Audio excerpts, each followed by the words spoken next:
Meu nome é Carolina, tenho 34 anos, e o dia em que meu irmão Daniel me jogou na rua foi o mesmo dia em que descobri que meu pai tinha me deixado algo que mudaria tudo. Eu estava ali, na calçada, com 2 malas e uma caixa de papéis velhos, enquanto minha cunhada Patrícia sorria da janela do 2º andar. A casa onde eu tinha cuidado do meu pai durante 3 anos de doença, a casa onde eu nasci, agora tinha uma tranca nova e eu não tinha mais chave. Daniel estava do meu lado, de braços cruzados, e tudo o que ele disse foi: "Você teve tempo suficiente. A casa é minha agora." O que eles não sabiam é que dentro daquela caixa de papéis velhos estava um envelope amarelado com meu nome escrito pela mão trêmula do meu pai. E o que tinha dentro daquele envelope ia fazer o sorriso da Patrícia desaparecer muito rápido. Mas vou começar do início, porque essa história não começou naquele dia. Começou muito antes, quando Daniel conheceu Patrícia 7 anos atrás. Até então, meu irmão e eu éramos próximos. Ele tinha 29,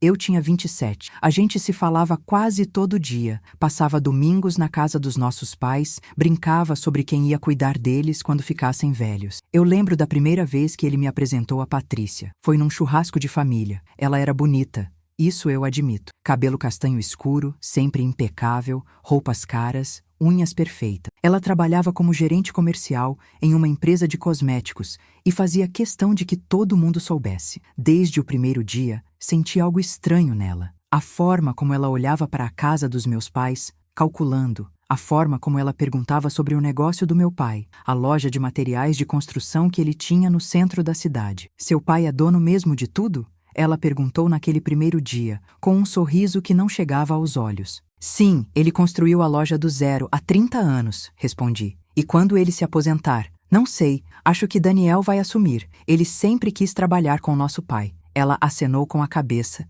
daquele jeito que você faz quando está arquivando uma informação importante. Deveria ter prestado mais atenção naquele momento. Eles casaram 1 ano depois. A mudança em Daniel foi gradual, mas consistente. Primeiro, foram as piadas. Carol, você não vai arrumar um namorado? Vai ficar na casa dos pais para sempre? Depois, os comentários sobre minha carreira. Eu era professora de escola pública, ganhava bem menos que ele, que trabalhava como engenheiro civil. Patrícia sempre encontrava um jeito de mencionar isso. Deve ser difícil viver com salário de professor, né, Carol? Ainda bem que você mora com seus pais. Ela dizia isso na frente de todo mundo, em almoços de domingo, em aniversários. E ria. Sempre ria, como se fosse brincadeira. Mas o pior começou quando meu pai foi diagnosticado com Parkinson. Há 3 anos. Ele tinha 68 anos e a doença avançou rápido. Em 6 meses, ele já não conseguia administrar a loja sozinho. Daniel assumiu a gerência. Fazia sentido, eu pensei. Ele entendia do negócio,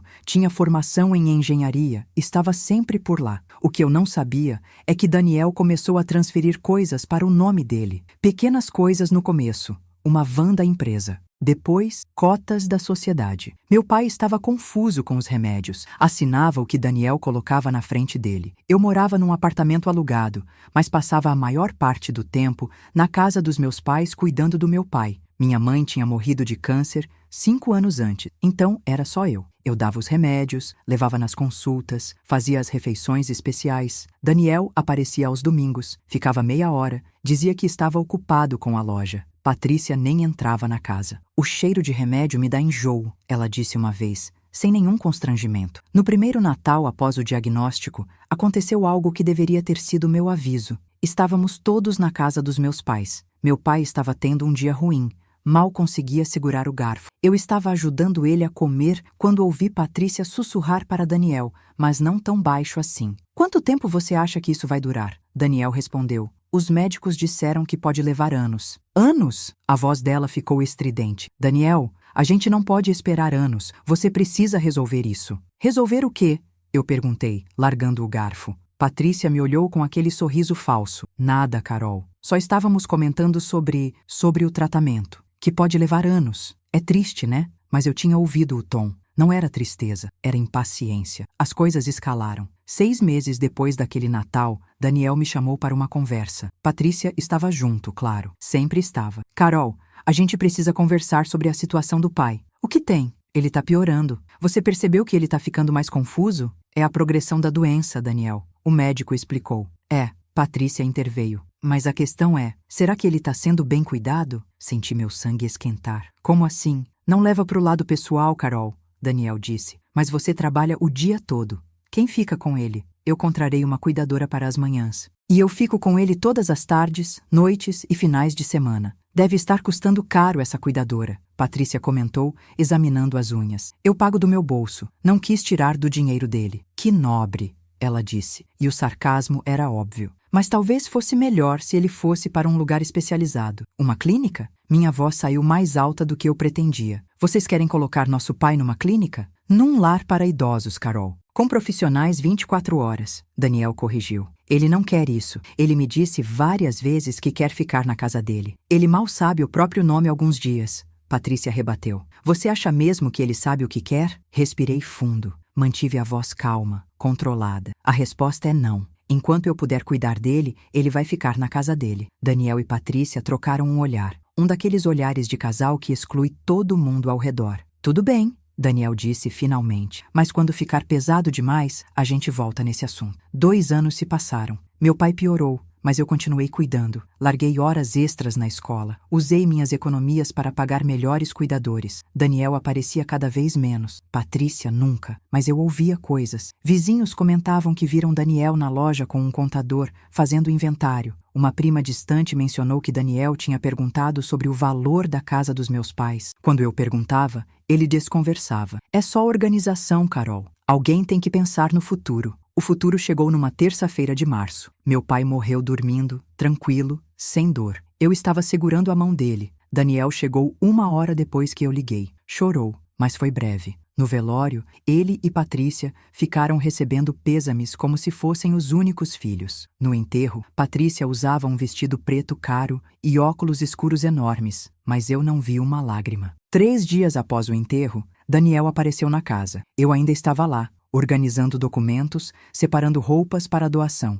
Ele não veio sozinho. Trouxe Patrícia e um advogado. Carol, precisamos conversar. Sobre o quê? Sobre a casa e sobre a loja. O advogado, um homem magro de terno cinza, abriu uma pasta. Senhorita Carolina, seu pai deixou um testamento. Meu coração disparou. Testamento? Ele nunca mencionou isso. Ele fez há 2 anos, Daniel explicou. Tá tudo aqui. A loja fica comigo. A casa também. Como assim a casa fica com você? Tá no testamento, Carol. Ele me entregou os papéis. Eu li e reli. Era verdade. A loja de materiais de construção, que valia facilmente 2 milhões, ficava integralmente para Daniel. A casa, avaliada em $800.000 também. Para mim, sobrava 50 mil em uma conta poupança. Isso não faz sentido. Por que ele faria isso? Porque eu trabalhei com ele, Carol. Porque eu fui quem assumiu a loja quando ele ficou doente. Você não fez nada além de dar remedinho. Dar remedinho? Minha voz tremeu. Eu cuidei dele durante 3 anos. Eu dei banho nele. Eu limpei ele. Eu segurei a mão dele quando ele tinha pesadelos. Onde você estava?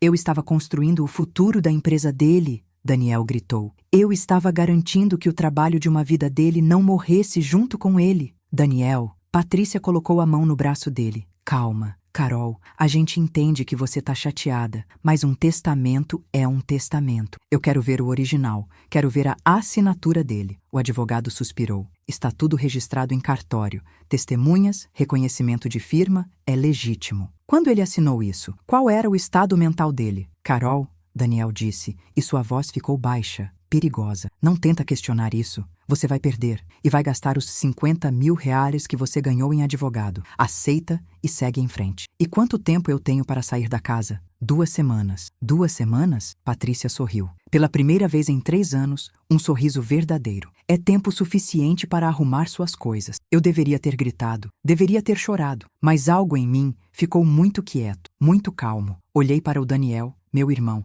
que eu carreguei no colo quando ele era bebê. Olhei para a Patrícia, com seu sorriso de vitória, e eu apenas disse, tudo bem. Nos dias seguintes, comecei a vasculhar a casa. Procurei por qualquer coisa que não fizesse sentido. Olhei contas antigas, extratos bancários, escrituras, e encontrei coisas estranhas. Meu pai tinha feito transferências grandes para a conta do Daniel nos últimos 2 anos. Mais de 300 mil reais no total. Tinha vendas de cotas da empresa com valores muito abaixo do mercado. Quanto mais eu procurava, mais irregularidades eu encontrava. E então, no último dia, quando eu estava esvaziando o escritório do meu pai, encontrei. Era uma caixa de sapatos velha, escondida no fundo de um armário, atrás de pastas de imposto de renda de 15 anos atrás. Dentro da caixa havia cartas, fotos antigas e um envelope amarelado. No envelope estava escrito com a letra trêmula do meu pai: para Carolina, abrir somente após minha morte, não contar para ninguém. Minha mão tremeu quando abri. Dentro tinha uma carta e um papel dobrado. Li a carta primeiro. Minha querida Carol, se você está lendo isso, eu já parti. Peço desculpas por não ter sido mais forte. Seu irmão me pressionou muito nos últimos meses para assinar papéis, mudar o testamento, transferir coisas. Eu assinei porque estava cansado, com dor, confuso, mas eu não sou louco. Eu sei o que está acontecendo. Este papel é para você. Guarde em segredo até eu me for. Então vá ao Banco Nacional, na Agência Centro, e pergunte pelo gerente Henrique Tavares. Ele tem instruções minhas. Não deixe seu irmão saber. Não deixe ninguém saber até você ter certeza de tudo. Você foi minha filha fiel. Você cuidou de mim quando ninguém mais quis. Você merece tudo. Com amor, seu pai. Lágrimas embaçaram minha visão. Abri o papel dobrado. Era um recibo de depósito. Banco Nacional, agência 0524, conta número 3654,786. Depositante: Joaquim Santos Silva, meu pai. Data: 15 de junho de 2020. 3 anos atrás, meses antes do diagnóstico piorar, mas o valor não estava preenchido. Só dizia: ver gerente Henrique Tavares para informações completas. Foi aí que Daniel bateu na porta do escritório. Carol, seu tempo acabou. Você precisa sair. Agora. Eu dobrei os papéis rapidamente e coloquei no bolso. Estou indo. O que você estava fazendo aí? Lendo cartas antigas, despedindo do papai. Ele franziu o senho, desconfiado, mas não disse nada. Meia hora depois, eu estava na calçada com minhas malas e a caixa de papéis. Daniel trancou a porta e jogou um molho de chaves para Patrícia, que estava na janela. Ela pegou as chaves e acenou para mim, como se estivesse acenando para uma visita que está indo embora após o chá. Tchau, Carol. Foi bom te conhecer melhor nesses anos. Daniel entrou no carro e foi embora sem olhar para trás. Eu fiquei ali, no meio da calçada, num bairro onde eu cresci, em frente à casa que não era mais minha. O sol estava se pondo, março já estava frio. Eu não tinha para onde ir naquela noite, mas eu tinha um papel velho com uma promessa. E isso ia ter que ser suficiente. Se você já foi humilhada pela sua própria família, se já sentiu que deram a outra pessoa o que era seu por direito, deixe um like nesse vídeo, porque você precisa saber que essa história está só começando. Se inscreve no canal e ativa o sininho, porque o que eu descobri no banco no dia seguinte mudou absolutamente tudo. Comenta aqui embaixo. Você já descobriu um segredo de família que virou tudo de cabeça para baixo? Passei aquela noite na casa da minha amiga Renata. Ela era professora comigo, conhecia minha história, me ofereceu o sofá sem fazer perguntas. Eu não dormi. Fiquei olhando para aquele papel amarelado tentando entender. Meu pai tinha depositado algo, mas quanto? E quando? E por que em segredo? Na manhã seguinte, quarta-feira, fui direto ao banco. O Banco Nacional ficava no centro, um prédio antigo com aquelas colunas clássicas. Entrei tremendo, não de frio, mas de expectativa misturada com medo de me decepcionar. Me aproximei da recepcionista, uma mulher jovem de uniforme azul. Bom dia. Eu preciso falar com o gerente Henrique Tavares. Você tem agendamento? Não, mas é sobre uma conta antiga. Meu pai faleceu e ele me deixou instruções para procurar o Sr. Henrique. Ela pegou o telefone, conversou baixo. Pode sentar ali. Ele vai te atender em alguns minutos. Sentei numa poltrona de couro que rangia. O banco estava lotado. Idosos esperando pela aposentadoria, comerciantes com talões de cheque, gente reclamando de filas. Eu apertava o envelope na bolsa como se fosse desaparecer. 15 minutos depois, um homem de uns 55 anos apareceu. Cabelo grisalho, óculos de armação dourada, terno azul marinho. Senhora Carolina Santos? Sim. Por favor, me acompanhe. Entramos numa sala pequena com uma mesa, 2 computadores e nenhuma janela. Ele fechou a porta e se sentou de frente para mim. Eu estava esperando você, ele disse. Soube que seu pai faleceu. Meus pêsames. Obrigada. O senhor sabe por que estou aqui? Seu pai deixou instruções, mas primeiro preciso confirmar sua identidade. Pode me mostrar um documento com foto? Mostrei minha identidade. Ele comparou com algo na tela do computador. Assentiu. E o recibo? Seu pai disse que deixaria um recibo com você. Tirei o papel amarelado da bolsa e entreguei. Ele analisou, virou, olhou contra a luz como se estivesse verificando a autenticidade. Sim, esse é o documento que seu pai registrou comigo. Carolina, seu pai me procurou em junho de 2020, há quase 5 anos. Ele estava lúcido, preocupado e com medo. Medo de quê? Ele disse que seu irmão estava pressionando ele para assinar documentos, transferências de propriedade, alterações no testamento, procurações. Seu pai não confiava mais no filho. Disse que o casamento tinha mudado ele. Minha garganta apertou. Ele sabia, e por isso ele tomou uma decisão. Ele vendeu algumas propriedades que tinha, investimentos antigos que ninguém além de mim sabia que existiam, e depositou todo o dinheiro numa conta secreta, uma conta que só você e eu sabemos que existe. Quanto? Minha voz saiu como um sussurro. Henrique digitou algo no computador, virou a tela para mim. O número que apareceu fez minha visão embaçar. 3.750 mil reais. 3.750 mil reais. Isso não pode estar certo. Está. Seu pai tinha um imóvel comercial na região portuária, alugado para uma empresa de logística. Tinha ações de uma construtora que ele comprou nos anos 80 e que valorizaram. Tinha aplicações antigas em títulos do governo. Ele liquidou tudo silenciosamente ao longo de 6 meses e depositou aqui. Estava esperando o momento certo para te contar, mas a doença avançou rápido demais. Por isso ele deixou o recibo escondido. Eu não conseguia falar. Olhava para o número na tela e não parecia real. Carolina, você está bem? Eu pensei que não tinha sobrado nada. Pensei que ele tinha deixado tudo para meu irmão. Ele deixou o testamento para manter as aparências. Mas seu pai sabia que você era quem realmente o amava. E ele queria que você tivesse segurança. Há uma carta dele aqui também. Vou imprimir para você. A impressora zumbiu. Henrique me entregou 2 folhas. A primeira era a carta. Carol, se você está lendo isso no banco, então você encontrou meu recibo e confiou em mim. Fico feliz. Este dinheiro é seu. Tudo seu. Não compartilhe com seu irmão.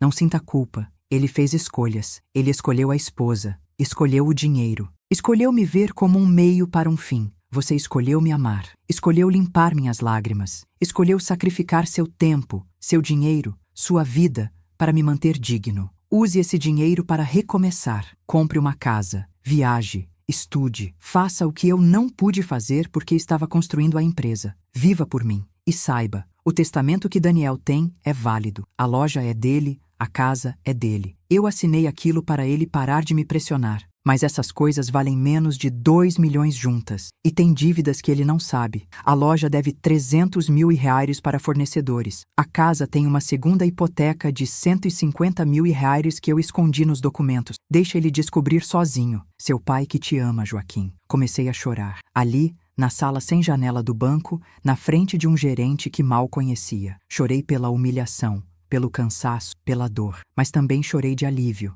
Meu pai tinha me visto, tinha me valorizado e tinha me protegido. Henrique empurrou uma caixa de lenços pela mesa. Leve seu tempo. Levei vários minutos. Quando consegui falar, perguntei. E agora? O que eu faço? Agora, você assina alguns papéis e transfere o dinheiro para uma conta sua. Eu recomendo não deixar tudo parado. Invista parte. Deixe uma parte líquida. Posso te indicar um consultor financeiro de confiança se quiser. Meu irmão? Ele pode descobrir? Pode contestar? Não. Essa conta não aparece em nenhum inventário porque seu pai a abriu em nome dele e depois fez uma doação legal para você em vida, mas só liberando após a morte dele. Está tudo registrado. Você recebeu uma doação, não uma herança. Não precisa declarar no inventário. Está protegido. Ele pensou em tudo. Seu pai era um homem muito inteligente e estava muito magoado. Assinei os papéis. Henrique explicou cada um. Transferi todo o valor para uma conta nova que abri ali mesmo. No final, ele me entregou um envelope lacrado. Seu pai deixou isso também. São documentos sobre a loja e a casa. Ele disse que você saberia quando usar. Abri o envelope ali mesmo. Dentro, havia cópias de contratos, notas fiscais, extratos e uma carta do contador da loja, um senhor chamado Ademir, explicando que a loja tinha dívidas pesadas e que meu pai tinha parado de quitar nos últimos meses. Havia também uma cópia de um contrato de hipoteca da casa, feito escondido para cobrir dívidas pessoais do meu pai quando a doença começou. Daniel não sabia de nada disso. Ele pensava que estava herdando um império. Estava herdando problemas. Saí do banco em transe. O sol de março estava forte. Sentei num banco de praça em frente ao banco e apenas respirei. 3.750 mil reais. Meu pai tinha garantido meu futuro. E, de quebra, tinha armado uma bomba relógio para Daniel. Passei os próximos dias planejando. Fiquei na casa da Renata e comecei a pesquisar. Entrei em contato com Ademir, o contador. Ele ficou aliviado quando eu liguei. Carolina, Eu tentei falar com seu irmão sobre as dívidas da loja, mas ele não quis ouvir. Disse que eu estava exagerando. Quanto é a dívida real, Ademir? Na loja, 320 mil reais para fornecedores, mais 95 mil reais de impostos atrasados. Se ele não pagar em 60 dias, os fornecedores vão acionar a justiça. E a casa? Seu pai fez uma segunda hipoteca há 2 anos, 150 mil. As parcelas estão atrasadas há 4 meses. O banco vai executar a dívida se não for quitada. Daniel sabe disso? Seu pai escondeu. Tenho certeza que Daniel não viu esses documentos. Ele pegou o testamento e achou que estava rico. Conversamos por 1 hora. Ademir me mandou cópias de tudo por e-mail. No final ele disse: Carolina, seu pai era um bom homem. Ficou muito magoado com Daniel. Me disse meses antes de morrer que você era a única que importava. Fico feliz que ele tenha te protegido. Nos dias seguintes, montei meu plano. Primeiro, fui atrás de aliados. Conversei com minha prima Luciana, que era advogada. Expliquei a situação. Ela ficou furiosa. Esse seu irmão é um desgraçado. Desculpa, mas é verdade. Eu sei. E a Patrícia é pior. Aposto que foi ela que botou isso na cabeça dele. Tenho certeza. Você quer fazer o quê? Quer expor eles? Não ainda. Quero assistir eles afundando sozinhos primeiro. Luciana sorriu. Você tá diferente, Carol. Mas forte. Eu fui humilhada demais. Cansei. Comprei um apartamento. Pequeno, 2 quartos, num bairro tranquilo. Paguei à vista 380 mil. Sobrou muito dinheiro. Investi 2 milhões de reais em aplicações conservadoras que renderiam cerca de 12 mil por mês. O resto, deixei líquido para emergências e então simplesmente esperei. Daniel não demorou a entrar em pânico. 2 semanas depois de me expulsar de casa, ele começou a ligar. Eu não atendia. Ele mandava mensagens. Carol, a gente precisa conversar. Carol, tem uns papéis aqui da loja que eu não entendo. Carol, você sabe onde o pai guardava documentos do contador? Ignorei todas. Mais 1 semana e as mensagens mudaram de tom. Carol, para de infantilidade. Eu preciso de informação sobre a empresa. Carol, tem fornecedores cobrando dívidas. Você sabe alguma coisa sobre isso? Carol, atende o telefone. Não atendi. Foi Luciana quem me contou que Daniel tinha ido até a casa dela, desesperado, procurando por mim. Ele tá surtado, Carol. Disse que a loja tá quebrada, que tem dívida pra todo lado, que seu pai escondia tudo dele. E o que você disse? Disse que você não queria falar com ele, que ele te expulsou de casa e agora teria que se virar sozinho. Como ele reagiu? Ficou vermelho. Disse que ia me processar por obstrução. Eu ri na cara dele. 1 mês após a morte do meu pai, Daniel finalmente descobriu a segunda hipoteca da casa. Um oficial de justiça apareceu com uma notificação de execução de dívida. Ele me ligou desesperado. Dessa vez, atendi. Carol, graças a Deus, eu preciso da sua ajuda. Oi, Daniel. Tem uma dívida na casa. Uma hipoteca de 150 mil reais que eu não sabia. O banco vai executar. Você sabia disso? Não. Como você não sabia? Você morava lá. Eu morava lá cuidando do pai, não administrando as finanças dele. Carol, eu preciso de dinheiro. Preciso quitar isso rápido ou vou perder a casa. Sinto muito. Silêncio. Depois, você tem 50 mil reais que o pai deixou pra você no testamento. Empresta pra mim. Eu pago de volta em 6 meses. Não. Como não? Eu disse não, Daniel. Esses 50 mil são meus. Você me expulsou de casa. Me humilhou. E agora quer que eu te empreste dinheiro? Carol, pelo amor de Deus, é uma emergência. Deveria ter pensado nisso antes de me jogar na rua. Desliguei. Ele ligou 14 vezes naquela noite. Não atendi nenhuma. No dia seguinte, foi Patrícia quem ligou. Eu atendi por curiosidade. Carolina, precisamos conversar como adultas. Oi, Patrícia. Olha, eu sei que você tá magoada com a situação da casa, mas Daniel não teve escolha. Era o testamento. Entendo. E agora a gente tá numa situação difícil. A loja tem dívidas, a casa tem dívidas, a gente precisa de ajuda. E eu posso ajudar como? Você pode emprestar a gente o dinheiro da sua herança, temporariamente. Eu já disse pro Daniel que não. Carol, a voz dela ficou dura. Você tá sendo egoísta. É sua família. É, e minha família me expulsou de casa 3 semanas atrás. Lembra? Isso foi uma decisão prática. Não foi pessoal. Eu ri. Uma risada curta, sem humor. Não foi pessoal? Você sorriu da janela quando eu saí com minhas malas, Patrícia. Você acenou. Lembra? Silêncio. Carol, não vou emprestar dinheiro. Vocês vão ter que se virar sozinhos, assim como eu tive que me virar. Você vai se arrepender disso? Não acho. Desliguei e bloqueei o número dela também. 2 semanas depois, Daniel perdeu a casa. O banco executou a dívida e a casa foi a leilão. Ele e Patrícia tiveram 30 dias para sair. Fiquei sabendo por Luciana que ficou sabendo pelos vizinhos. Eles tiveram que alugar um apartamento pequeno, 2 quartos, em um bairro bem mais longe. Patrícia tá furiosa. Vi ela no mercado e ela me ignorou completamente. E a loja? Daniel tá tentando salvar. Pegou empréstimo, negociou com fornecedores. Mas tá difícil. Ele não tem o talento do seu pai para negócios. Ainda não tinha feito meu movimento. Ainda estava apenas observando. Mas o momento estava chegando. 3 meses após a morte do meu pai, recebi uma ligação inesperada. Era Ademir, o contador. Carolina, você precisa saber de algo. O quê? Seu irmão me mandou falsificar documentos. Ele quer esconder dívidas da loja para vender ela. Disse que se eu não fizer, ele me demite. Você gravou isso? Gravei. Nossa conversa foi por WhatsApp. Tenho tudo salvo. Me manda. Ele mandou. Eram capturas de tela de uma conversa onde Daniel explicitamente pedia para Ademir ajustar os números das dívidas e criar relatórios falsos para mostrar para potenciais compradores. Falsificação de documentos, fraude comercial, crime. Ademir, você pode me fazer um favor? Pode me mandar um relatório completo da situação real da loja, com todas as dívidas, todos os credores, tudo? Posso, e posso testemunhar também se precisar. Obrigada. Era a hora. Marquei uma reunião com Daniel. Disse que queria conversar sobre família e que estava disposta a ajudar. Ele topou imediatamente. Marcamos num café no centro,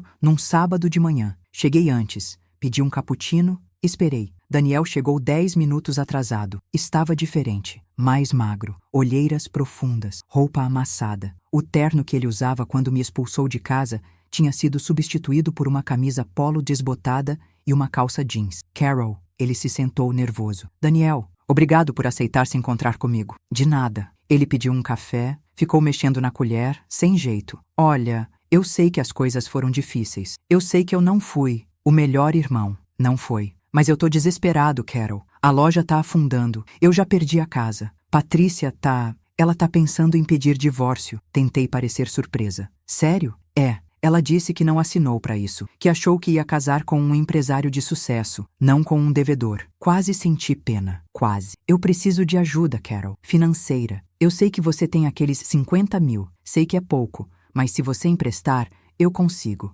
Daniel, eu não tenho mais aquele dinheiro. Ele ficou pálido. Como não tem? Eu investi. Comprei um apartamento. Você comprou um apartamento? Ele parecia chocado. Com 50 mil? Financiei o resto. Era mentira. Mas ele não sabia. Carol, pelo amor de Deus, você não pode tirar de algum lugar? Vender alguma coisa? Olhei para ele. Meu irmão, que brincava comigo quando éramos crianças, que me defendeu na escola quando uns meninos me empurraram, que chorou comigo no funeral da nossa mãe e que me expulsou de casa por influência de uma mulher que só queria dinheiro. Daniel, eu quero te fazer uma pergunta e quero que você seja honesto. Qualquer coisa. Por que você me expulsou da casa? Ele piscou. Já te expliquei. O testamento? Não. Eu perguntei por que você me expulsou. Você podia ter me dado mais tempo. Podia ter me deixado ficar mais uns meses até eu me organizar. Mas você me colocou na rua no mesmo dia. Por quê? Ele ficou quieto por um longo tempo. Depois, em voz baixa, Patrícia queria a casa vazia. Disse que enquanto você estivesse lá,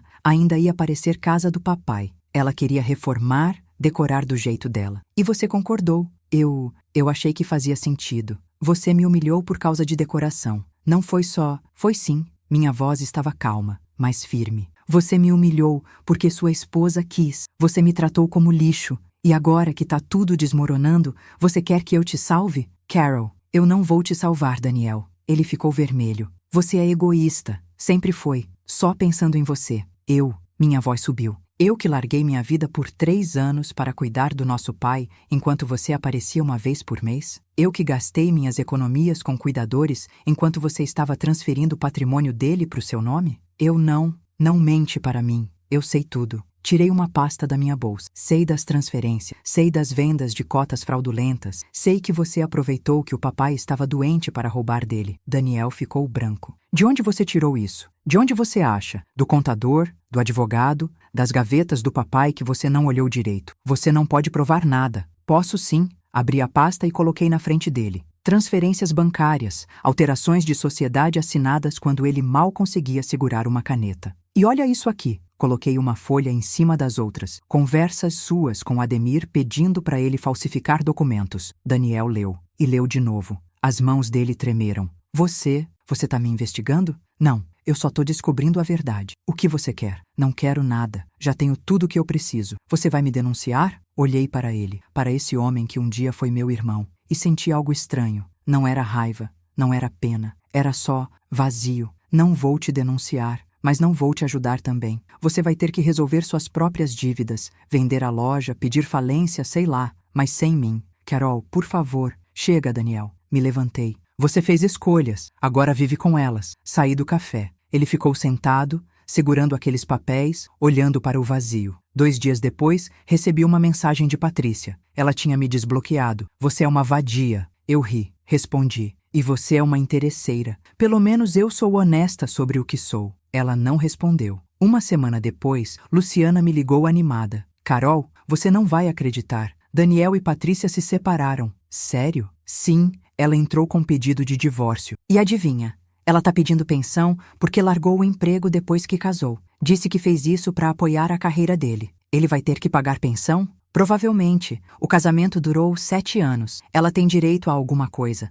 Karma trabalhando sozinho. Nas semanas seguintes, a situação de Daniel piorou. A loja foi a leilão. Ele conseguiu 800 mil na venda, mas 415 mil reais foram direto para as dívidas. Sobrou 385 mil. Menos do que meu pai tinha deixado para mim de herança na conta poupança. E ele ainda tinha o divórcio para custear. Patrícia conseguiu 120 mil reais na partilha. Ela se mudou para outro estado, ouvi dizer. Casou de novo 6 meses depois, com um empresário dono de concessionárias. Já era planejado? Tenho certeza. Daniel tentou recomeçar. Conseguiu um emprego como engenheiro em uma construtora. Salário normal. Nada demais. Ele me mandou mensagem uma vez, meses depois de tudo. Você estava certa. Sobre tudo. Desculpa. Eu só respondi. Ok. Não era perdão. Era só encerramento. Mas a história não termina aí, porque meses depois descobri algo que meu pai tinha escondido até de mim. Até do Henrique, o gerente do banco. Eu estava organizando os documentos que Henrique tinha me dado. Aquele envelope final com papéis sobre a loja e a casa. E no fundo do envelope havia uma última folha, pequena, dobrada, quase imperceptível. Era uma ação judicial, datada de abril de 2021, um ano antes da morte do meu pai. Meu pai tinha movido um processo contra Daniel por apropriação indébita. Ele tinha reunido provas de todas as transferências irregulares, de todas as vezes que Daniel tinha manipulado ele para assinar documentos, e tinha protocolado um processo, mas ele nunca levou adiante. Nunca contratou advogado para tocar, apenas arquivou. Anexado à ação havia uma carta. A letra mal conseguia ser lida, rabiscada com dificuldade. Carol, se você achar isso, saiba, eu tinha prova de tudo. Eu sabia o que seu irmão estava fazendo, mas eu não tive coragem de levar adiante. Ele é meu filho. Mesmo que ele não mereça, eu não consegui destruir ele. Mas você pode. Se ele te machucar muito, se ele te tratar mal demais, se um dia você precisar se defender, use isso. O processo pode ser reaberto até 5 anos após minha morte. Use se precisar. Mas se você não precisar, queime esses papéis. Deixe ele viver com a própria consciência, ou falta dela, seu pai. Fiquei olhando para aquilo por horas. Esse era o trunfo final. Eu poderia reabrir o processo. Poderia processar Daniel por tudo que ele fez. Poderia destruir ele completamente, mas eu não precisava. Ele já tinha se destruído sozinho. Então fiz o que meu pai sugeriu. Queimei os papéis. Na pia da cozinha do meu apartamento novo. Assisti o fogo consumir a última prova, a última arma. Porque eu não precisava de vingança. Eu já tinha vencido. Tinha um apartamento, tinha dinheiro, tinha paz. E Daniel tinha remorso. Hoje, 2 anos depois de tudo isso, minha vida é completamente diferente. Continuo sendo professora porque amo o que faço, mas agora não vivo apertada. Viajei para a Europa, algo que sempre sonhei e nunca pude. Comprei um carro novo, ajudo alunos carentes com material escolar do meu próprio bolso. E Daniel trabalha na construtora, mora num apartamento pequeno. Está pagando pensão para Patrícia. Nunca se recuperou financeiramente, mas está vivo. Está trabalhando. Nos encontramos uma vez, por acaso, num mercado. Ele estava na fila do caixa com pão e leite. Eu estava com o carrinho cheio. Oi, Carol. Oi, você tá bem? Muito bem. E você? Sobrevivendo. Acenamos e seguimos caminhos separados. Não havia raiva. Não havia amor, só existia aquela distância de quem já foi família e agora é só conhecido. Às vezes me pergunto se eu deveria ter perdoado ele, se deveria ter ajudado quando ele pediu. Mas então eu lembro Lembro do dia na calçada. Lembro do sorriso da Patrícia na janela. Lembro de 3 anos cuidando do meu pai sozinha, enquanto Daniel contava o dinheiro da herança. E eu sei que fiz a escolha certa, porque família não é quem tem seu sangue, é quem te trata com dignidade. E quem te humilha